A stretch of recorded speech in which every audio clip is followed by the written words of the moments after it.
शिव शंकर भगवान की।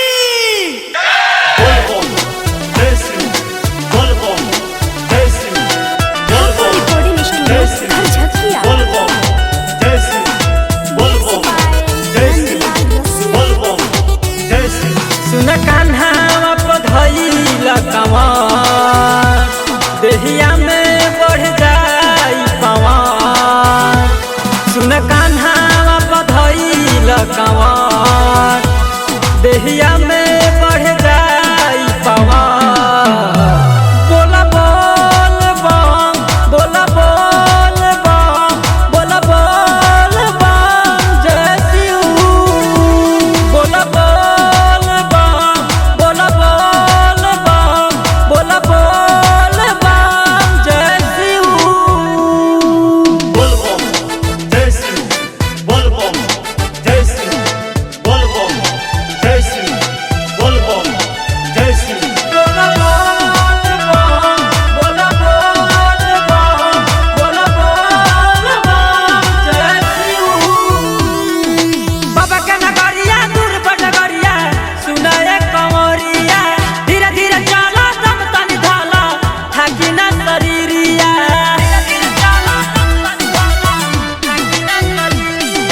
बाबा के महिमा बावे महान जाने संसार। सुइया पहाड़ धीरे कर पर नहीं करो इंतजार। सब पे होई है सहाय भोलेदानी दूर होई जाए सबके परेशानी। बोला बोल बम बोला बोल बम बोला बोल बम जय शिव।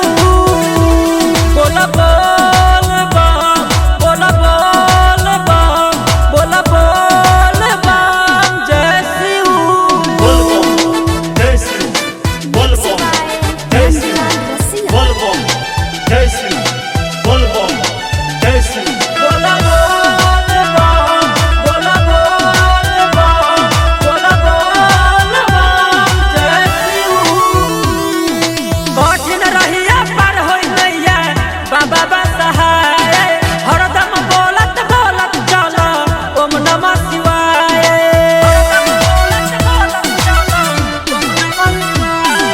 भोला के कृपा बनल रहे सब पे हरमेश हो।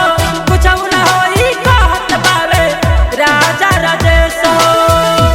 बिटू अमरो जनारा लगावे उ त भगती में झूमत बावे।